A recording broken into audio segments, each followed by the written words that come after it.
بسم اللہ الرحمن الرحیم۔ ابی بن خلف کا واقعہ ہے کہ وہ بار بار آپ صلی اللہ علیہ وآلہ وسلم کو قتل کی دھمکیاں دیا کرتا تھا۔ ایک بار آپ صلی اللہ علیہ وسلم نے جواباً فرمایا کہ تم نہیں بلکہ میں تمہیں قتل کروں گا انشاءاللہ۔ اس کے بعد جب آپ صلی اللہ علیہ وسلم نے جنگ احد کے روز ابی کی گردن پر نیزہ مارا تو اگرچہ اس سے معمولی خراش آئی تھی، لیکن ابی برابر یہی کہے جا رہا تھا کہ محمد صلی اللہ علیہ وسلم نے مجھ سے مکے میں کہا تھا کہ میں تمہیں قتل کروں گا، اس لیے اگر وہ مجھ پر تھوک ہی دیتا تو بھی میری جان نکل جاتی۔ آپ صلی اللہ علیہ وآلہ وسلم نے پوری صراحت کے ساتھ فرمایا تھا کہ آپ صلی اللہ علیہ وآلہ وسلم ان سے صرف ایک بات چاہتے ہیں جسے وہ مان لیں تو عرب ان کے تابع فرمان بن جائے اور عجم پر ان کی بادشاہت قائم ہو جائے۔ حضرت خباب بن ارت کا ارشاد ہے کہ ایک بار خدمت نبی صلی اللہ علیہ وسلم میں حاضر ہوا۔ آپ صلی اللہ علیہ وسلم کعبہ کے سامنے ایک چادر کو تکیہ بنائے تشریف فرما تھے۔ اس وقت ہم مشرکین کے ہاتھوں سختی سے دوچار تھے۔ میں نے کہا کیوں نہ آپ صلی اللہ علیہ وسلم اللہ سے دعا فرمائیں۔ یہ سن کر آپ صلی اللہ علیہ وسلم اٹھ بیٹھے۔ آپ صلی اللہ علیہ وسلم کا چہرہ سرخ ہو گیا اور آپ صلی اللہ علیہ وسلم نے فرمایا جو لوگ تم سے پہلے تھے ان کی ہڈیوں تک گوشت اور اعصاب میں لوہے کی کنگیاں کر دی جاتی تھی، لیکن یہ سختی بھی انہیں دین سے باز نہ رکھتی تھی۔ پھر آپ صلی اللہ علیہ وسلم نے فرمایا اللہ اس امر کو یعنی دین کو مکمل کر کے رہے گا یہاں تک کہ سوار صنعاء سے حضر موت تک جائے گا اور اسے اللہ کے سوا کسی کا خوف نہ ہوگا، البتہ بکری پر بھیڑیے کا خوف ہوگا۔ ایک روایت میں اتنا اور بھی ہے لیکن تم لوگ جلدی کر رہے ہو۔ یاد رہے کہ یہ بشارتیں کچھ ڈھکی چھپی نہ تھی بلکہ معروف و مشہور تھی اور مسلمانوں ہی کی طرح کفار بھی ان سے واقف تھے۔ چنانچہ جب اسود بن مطلب اور اس کے رفقا صحابہ اکرام رضی اللہ عنہ کو دیکھتے تو تانا زنی کرتے ہوئے آپس میں کہتے کہ لیجئے آپ کے پاس روئے زمین کے بادشاہ آ گئے ہیں، یہ جلد بن شاہان کسریٰ کو مغلوب کر لیں گے۔ اس کے بعد وہ سیٹیاں اور تالیاں بجاتے۔ بہرحال صحابہ کرام رضی اللہ عنہ کے خلاف اس وقت ظلم و ستم اور مصائب و آلام کا جو گیر طوفان برپا تھا، اس کی حیثیت حصول جنت کی ان یقینی امیدوں اور تابناک پروکار مستقبل کی ان بشارتوں کے مقابل اس بادل سے زیادہ نہ تھی جو ہوا کے ایک ہی جھٹکے سے بکھر کر تحلیل ہو جاتا ہے۔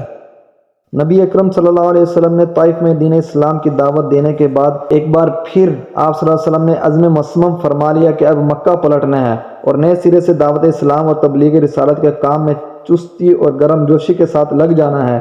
یہی موقع تھا کہ جب حضرت زید بن حارثہ رضی اللہ عنہ نے آپ صلی اللہ علیہ وسلم سے عرض کی کہ آپ صلی اللہ علیہ وسلم مکہ کیسے جائیں گے جبکہ وہاں کے باشندوں یعنی قریش نے آپ صلی اللہ علیہ وسلم کو نکال دیا ہے، اور جواب میں آپ صلی اللہ علیہ وسلم نے فرمایا اے زید تم جو حالت دیکھ رہے ہو اللہ تعالیٰ اس سے کشادگی اور نجات کی کوئی راہ ضرور بنائے گا، اللہ یقیناً اپنے دین کی مدد کرے گا اور اپنے نبی کو غالب فرمائے گا۔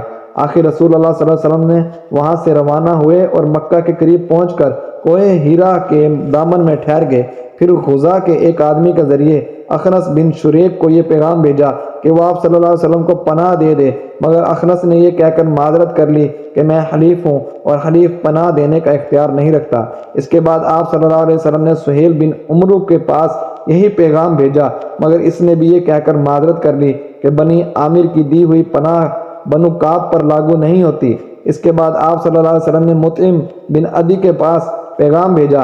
مطعم نے کہا ہاں، اور پھر ہتھیار پہن کر اپنے بیٹوں اور قوم کے لوگوں کو بلایا اور کہا تم لوگ ہتھیار باندھ کر خانہ کعبہ کے گوشوں پر جمع ہو جاؤ کیونکہ میں نے محمد صلی اللہ علیہ وسلم کو پناہ دے دی ہے۔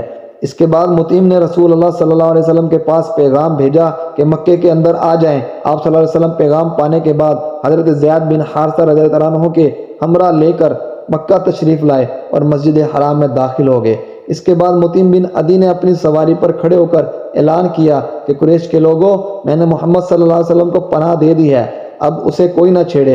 ادھر رسول اللہ صلی اللہ علیہ وسلم سیدھے حجر اسود کے پاس پہنچے، اسے چوما، پھر 2 رکعت نماز پڑھی اور اپنے گھر کو پلٹ آئے۔ اس دوران مطعم بن عدی اور ان کے لڑکوں نے ہتھیار بند ہو کر آپ صلی اللہ علیہ وسلم کے ارد گرد حلقہ باندھے رکھا تاکہ آپ صلی اللہ علیہ وسلم اپنے مکان کے اندر تشریف لے گئے۔